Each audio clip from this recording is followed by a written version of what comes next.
ॐ अज्ञानतिमिरन्धस्य ज्ञानञ्जनशलाखया चक्षुरुन्मिलितं येन तस्मै श्रीगुरुवे नमः। नमो ॐ विष्णुपदाय कृष्णप्रेष्ठाय भूतले श्रीमते भक्तिवेदान्त स्वामिनिति नामिने। नमस्ते सरस्वती देवे गौरवाणी प्रचारिणे निर्विशेषा शून्यवादी पाश्चात्य देशतारिणे। जय श्री कृष्ण चैतन्य प्रभु नित्यानंद श्री अद्वैत गदाधर श्रीवासदि गौर भक्तवृंद।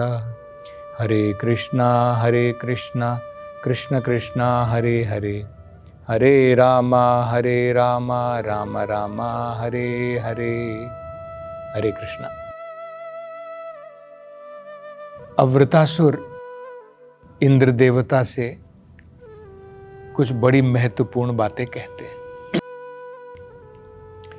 वो कहते हैं, हे इंद्र, अगर इस युद्ध में मैं तुम्हें नहीं मार पाता हूं और उसकी जगह तुम अपने वज्र के द्वारा अगर मेरा सर काट देते हो, इस शरीर से मेरा सर तुम अलग कर देते हो, तो मैं इस संसार के सभी प्रकार के ऋणों से मुक्त हो जाऊंगा। ये मेरा शरीर काम आएगा बाकी जानवरों के मरने के पश्चात, जो इसको भोजन के रूप में खा लेंगे। तो मैं सभी प्रकार के ऋणों से मुक्त हो जाऊंगा और वापस भगवत धाम लौट पाऊंगा। तो तुम्हें संदेह नहीं होना चाहिए इस वज्र के ऊपर। तो बड़ी महत्वपूर्ण बात वृतासुर जो है इंद्र से कहते हैं। क्योंकि जब इंद्र ने अपने गदा उसका प्रयोग किया था तो वो विफल हो गया था। इसके कारण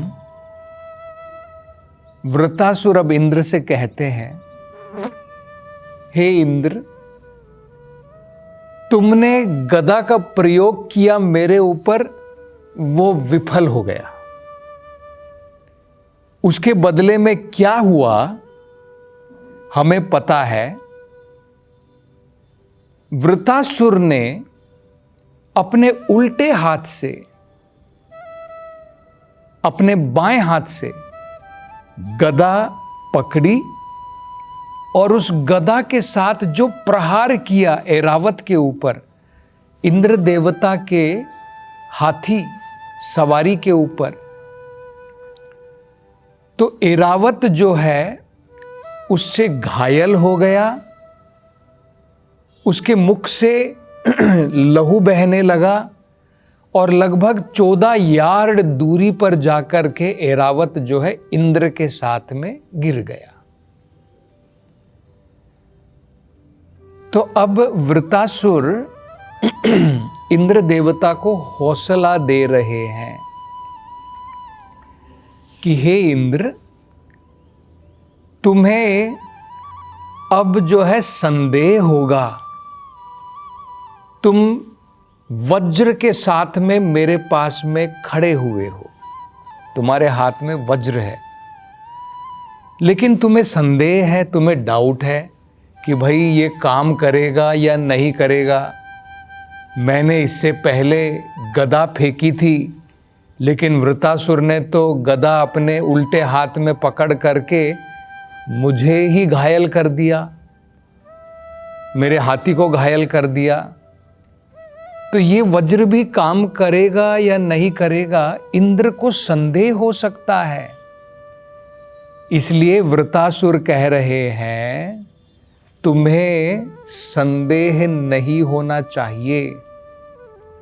तुम्हारी गदा तो विफल हो गई, बिल्कुल उसी प्रकार से विफल हुई जैसे मानो कोई व्यक्ति एक कंजूस व्यक्ति के पास में जाता है और कुछ दान मांगता है, उसे दान नहीं मिलता है।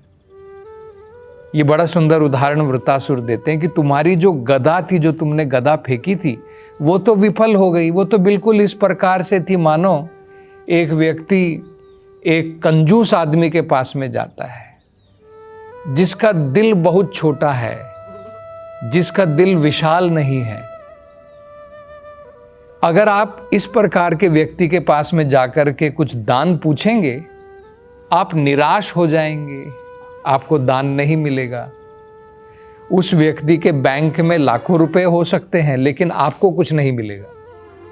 तो ठीक इसी प्रकार से वृत्तासुर कह रहे हैं तुमने सोचा कि तुम्हारी गदा से प्रहार करके तुम मेरा वध कर दोगे, लेकिन उसका उल्टा हुआ।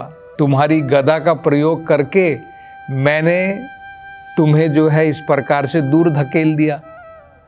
तो इसलिए तुम्हें हो सकता है अभी डाउट हो, संदेह होगा कि भाई मेरी गदा काम की नहीं आई, ये वज्र कैसे काम का आएगा। तो वो कह रहे हैं कि तुम्हें इसके ऊपर संदेह नहीं होना चाहिए। मैं तुम्हारे सामने दुश्मन के रूप में खड़ा हूं और तुम तुरंत मेरे ऊपर ये वज्र फेंको। वज्र फेंकने के बाद में अगर मेरा सर शरीर से अलग हो जाएगा तो ये शरीर काम आएगा दूसरे जानवरों के, वो इसे खा लेंगे। मैं सभी प्रकार के ऋणों से, संसार के ऋणों से मुक्त हो जाऊंगा और भगवान के भक्त जैसे नारद जैसे महान भक्तों की चरण धूली, उनके चरणों के रज के द्वारा, धूली के द्वारा स्पर्श करके मैं वापस भगवत धाम, मतलब वैष्णवों की कृपा के द्वारा मैं भगवत धाम वापस चला जाऊंगा। तो यहां पर देखिए बड़ा महत्वपूर्ण संदर्भ जो हमें समझना है कि इंद्र देवता को अपने वज्र के ऊपर संदेह है, पूर्ण रूप से विश्वास नहीं है। वो सोच रहा है कि भाई मैंने गदा का प्रयोग किया, विफल हो गई, अब मैं वज्र का प्रयोग करूंगा, क्या गारंटी है कि मैं सफल हो पाऊंगा। लेकिन वृत्तासुर क्योंकि वो वैष्णव है, उसे कोई डाउट नहीं है, कोई संदेह नहीं है।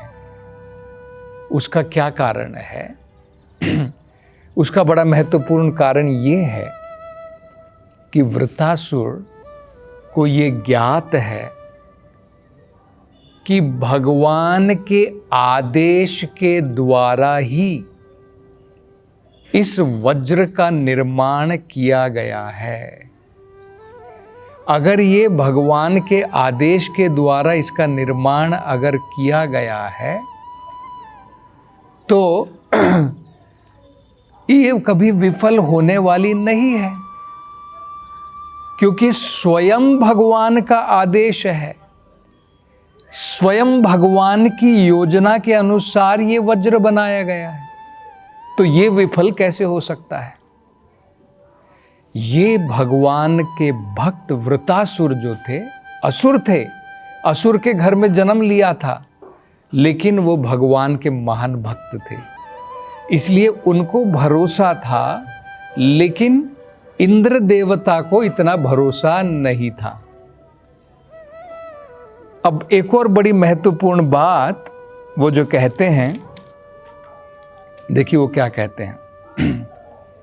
वो कहते हैं ये जो वज्र का निर्माण हुआ है, इसमें दो बड़ी महत्वपूर्ण बात है।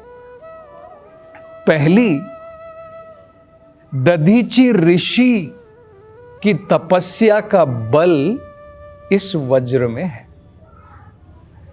दूसरा, भगवान विष्णु के आदेश पर और भगवान विष्णु की शक्ति इस वज्र के अंदर में है, क्योंकि भगवान ने स्वयं कहा था इंद्र देवता से कि दधीची की ऋषि से इनकी हड्डियों से जो तुम ये बनाने वाले हो वज्र, इस वज्र के अंदर में मेरी शक्ति भी प्रवेश करेगी।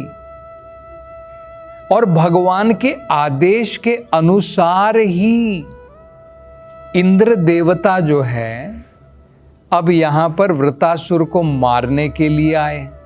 भगवान की ही तो योजना थी, भगवान ने ही तो बताया था कि इस दधीची ऋषि के वज्र के द्वारा जब तुम वृतासुर के ऊपर प्रहार करोगे, आक्रमण करोगे, तो वृतासुर जो है अपना शरीर छोड़ देगा। तो कह रहे हैं कि तुम्हें इसका कोई डाउट नहीं होना चाहिए, तुम्हें इसके ऊपर संदेह क्यों है? लेकिन वृतासुर को कोई संदेह नहीं है और वो कह रहे हैं जितना जल्दी हो सके तुम मेरे ऊपर इस वज्र के द्वारा प्रहार करो और विजय की प्राप्ति करो। विजय की प्राप्ति करके भाग्यशाली बनो। और एक कहते हैं कि सभी प्रकार के तुम्हारे जो भौतिक ऐश्वर्य जो छिन गए थे वो तुम्हें वापस मिल जाएंगे और तुम्हें भौतिक विजय की प्राप्ति हो जाएगी। लेकिन यहां पर सबसे महत्वपूर्ण बात देखिए क्या है।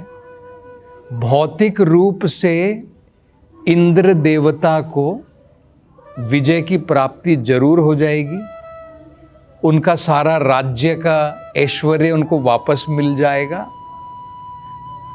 लेकिन हमें ये समझना है कि क्या ये सही प्रकार की विजय है। बाहरी रूप से भगवान ने इंद्र देवता को विजय की प्राप्ति दिला दी। बाहरी रूप से देखने में लग रहा है कि भगवान का भक्त वृतासुर भगवान का भक्त होते हुए भी हार गया और उसको अपना शरीर छोड़ना पड़ा। तो हमारे मन में प्रश्न उठ सकता है कि भाई भगवान ने ऐसा क्यों किया? इंद्र देवता को विजय प्राप्त करवा दी, इंद्र देवता को अपना राज्य सब कुछ वापस मिल गया और यहां पर उनके जो महान भक्त हैं वृतासुर, उनको अपना शरीर छोड़ना पड़ा, उनकी मृत्यु हो गई। ये जड़ दर्शन है, ये केवल बाहरी रूप से हम अगर देखेंगे दृष्टिकोण से तो ऐसा लगेगा। अगर हम सही प्रकार से समझने का प्रयास करें तो जरा आप सोचिए, क्या वास्तव में ये इंद्र देवता की विजय है?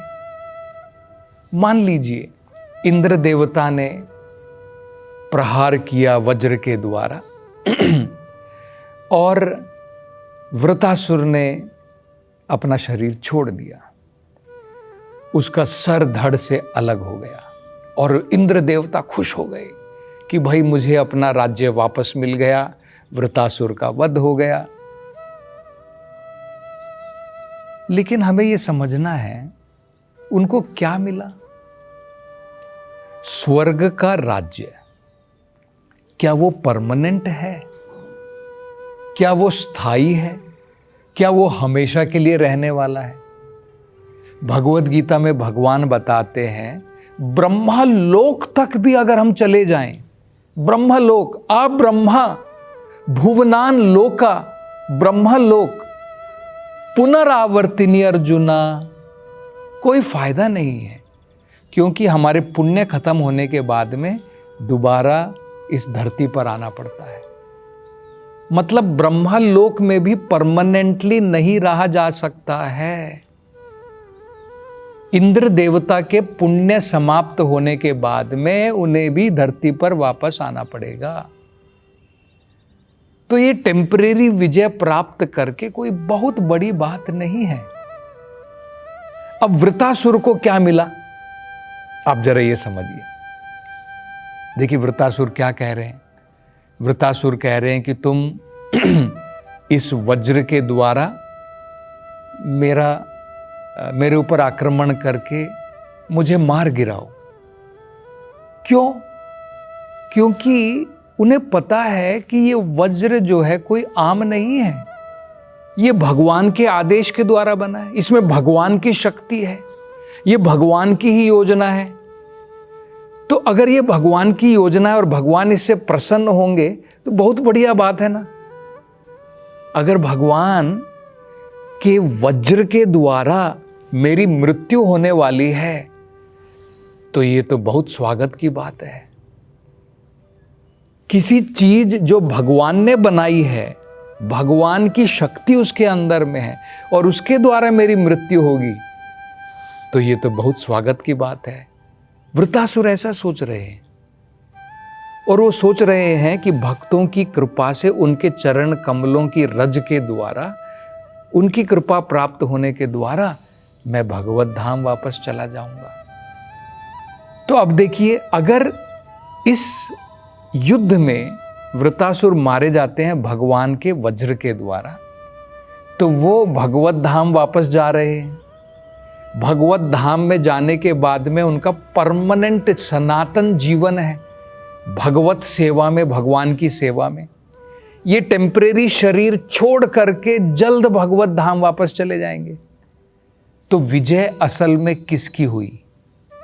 बाहरी रूप से इंद्र देवता की हुई, लेकिन असल में विजय वृतासुर की। तो इस विषय में हम आगे चर्चा अगली कथा में करेंगे। हरे कृष्ण।